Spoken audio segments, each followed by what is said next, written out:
All you saying, ladies and gents, it is your boy BucketHatSam. We are back in today for another video. Today's video, I'm going to go through and brutally rank the most used player by every Premier League team last season for the 2024-2025 season. But before we get into it, please do smash the like button and please do subscribe. Let's get straight into it. We've got the categories of unreal, good, okay, poor, and get out. We're going through each one. I've got them all down here. Notes written down for how many minutes they've played if you want to contest it. I've done my stats. I've done my research. So let's get straight into it. We're starting off with Aston Villa, whose most used player was Emi Martinez with 3,195 minutes. Yes, that is absolutely crazy. I'm going to go straight in. Poor. I think Emi Martinez had a really poor season for Aston Villa, and I personally am going to put it out there that I think Aston Villa should sell him. He's a little bit older now, and I think his levels dropped off, but for some reason, like, his stocks are still really high. There's been so many moments this season where he's messed up. So many times he's let the ball in at his near post. Hasn't looked too strong. Hasn't looked that confident, because in years gone by, he's been the main man on the World Cup and so many big stages, Copa America. He has been the man that Argentina have looked to. So across Europe and across the world, he's still considered as an elite goalkeeper. But for me this season, his performance has been absolutely dreadful for Aston Villa. So I think they should sell him. I think he's had a very poor season, in my opinion. And the fact that they'll still get a lot of money for him is a real positive for Aston Villa. So yeah, I'd get rid of him. Yes, his mentality is great, but I don't think he's the man to take Villa forward going forward. So yeah, I'm going to have him in poor. I've just realised we started off with Aston Villa. That's not the right one in the alphabet. For some reason, it's moved on this tier list. But we'll go then on to Bournemouth. It is Kerkez. Yes, Kerkez played 3,342 minutes. Most used player for Bournemouth. And I think he had an unreal season. I'm going to whack him into the top. He was absolutely incredible for Bournemouth this season. Arguably, one of the best left-backs in the season. I think him, Cucurella, Aït-Nouri, and Robinson have all been the best fullbacks this season on that left-hand side. And it's incredible because we went from years gone by, it was Robertson and then nobody else in the league that was really elite as a left-back. And this season there's been a new crop of left-backs, all coming through, all young and exciting talent. I think Kirk is absolutely incredible. I think he'd be great if he goes to Liverpool. Hopefully Bournemouth can keep hold of him because I would love them to see that happen, but I can't imagine he will do. 45 million is incredible if they can get that fee for such a young player, but he's been absolutely massive for Bournemouth this season. So straight away into unreal. Next, we have got Arsenal's most used player. It was David Raya. There will be a lot of goalkeepers on this list, by the way. 3,420 minutes he played for Arsenal. I think he had a good season. Don't get me wrong, I wouldn't say it's unreal. I think he's had better seasons. Yes, he got a lot of clean sheets, but I think that's a clean sheet for me. When you use that as a stat to describe a goalkeeper, I don't think it's the right one. I don't think the Golden Glove is it's a weird one. I think it should go to the goalkeeper and the defence because it's not just the goalkeeper is the reason why they got a clean sheet. I think he's had a solid season.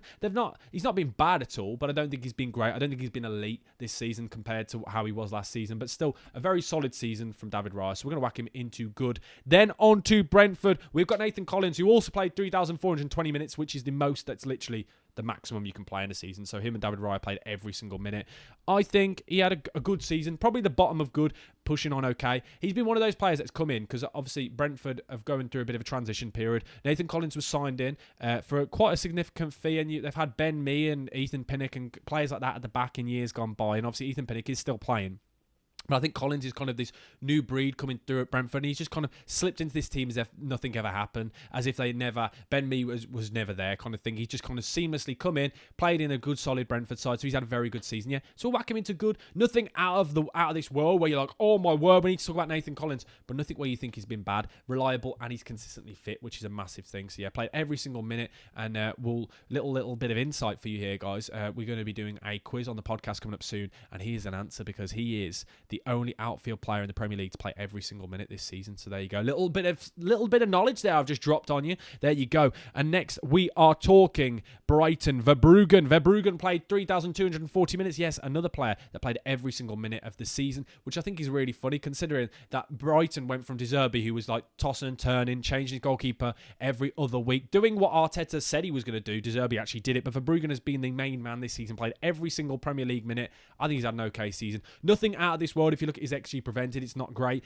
but I think Brighton are a weird side where he does take a lot of shots. Like defensively, they aren't too strong, but I think he's been a solid player. They used him quite a lot, especially when they're building up from the back. I think he's been okay. Nothing out of this world where I think, oh my word, he's a great goalkeeper. I think Brighton's probably his level, but he is still a very young goalkeeper, so there's a lot still more to come from him, but I think solid Premier League goalkeeper. Now on to Crystal Palace. Dean Henderson played 3,420 minutes for them this season. The most used player by Palace, played every single minute. I'm going to say unreal. This guy finally delivered. He was giving it all the talk, wasn't he? He was giving it big licks on the radio in years gone by, saying he should be Man United's main keeper. And now looking at it, probably should have been. He's way clear of Onana. He's incredible for them in that cup final as well. Solid for them this season. I think he'll be massive going forward. He's such an incredible goalkeeper, and he's so confident. That's what I love about him. He's very similar to Emi Martinez in that kind of like they've got a winner's attitude, and I absolutely love that with a goalkeeper. A goalkeeper with personality. It's been incredible for them this season. A big part as to why they did so well in that cup competition. So whacking him straight into unreal, one of the best goalkeepers in the Premier League this season.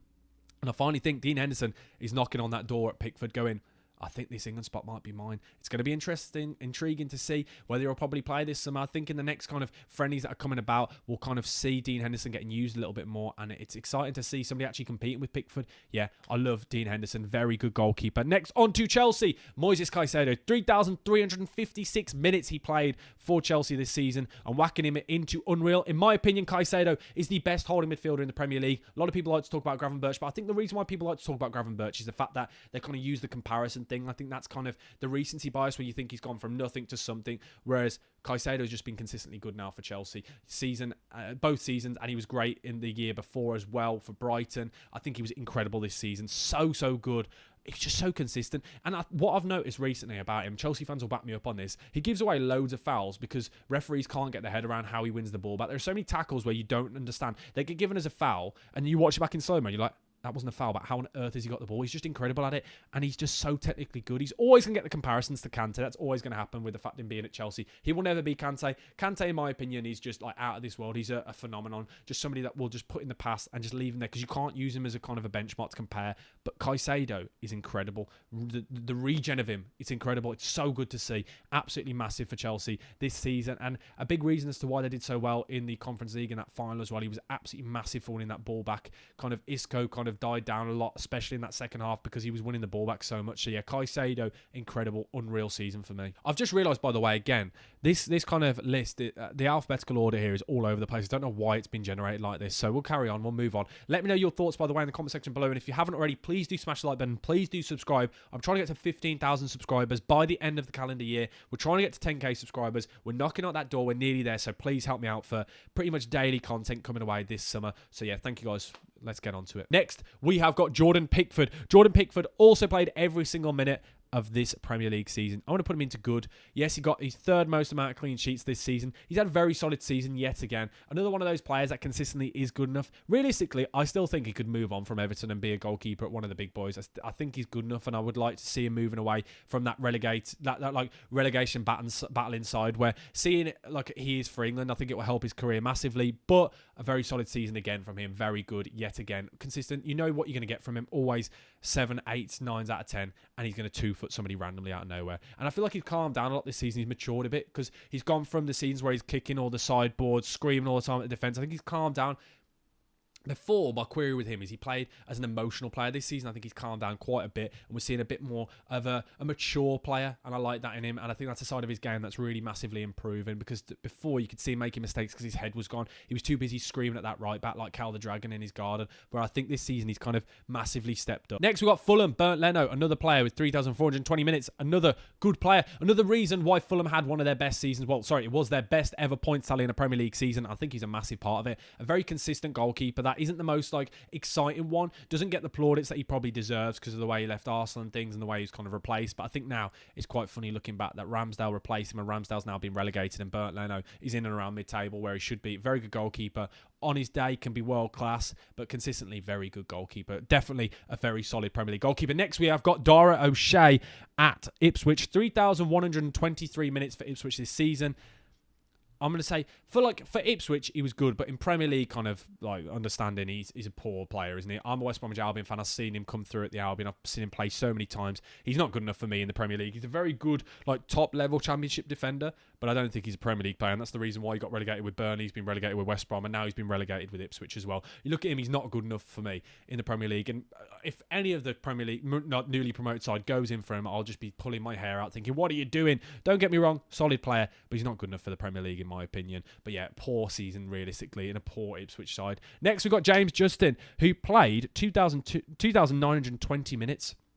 for Leicester. And I think that's mental when you look at it. You just look at it as a whole. Leicester kind of were throwing their players like in and out. Like, it makes you realise the fact that they are the only side in this entire... Sorry, there are only one other side, and we'll get onto them in a minute, that had players under 3,000 minutes, which is mental. The other side was Southampton, so we'll get onto that. But it just shows you how much kind of chopping and changing this side has had. No wonder they struggled as much as they did in the Premier League this season. But I think he was poor. A player that I really liked in years gone by, and he was really, really decent in the last time they were in the Premier League. But this season, not good enough. He had a good moment. I think it was against Arsenal. But bar that, has been in a real lacklustre side. He's not a get-out player because he's good enough for the Premier League, but just not at the level I expected him to, as we've seen in previous seasons. So yeah, in a poor season for him. Next, we've got Mohamed Salah played how many minutes for Liverpool? 3,377 minutes for Liverpool this season. Absolutely incredible when you consider it. Unreal. Straight in.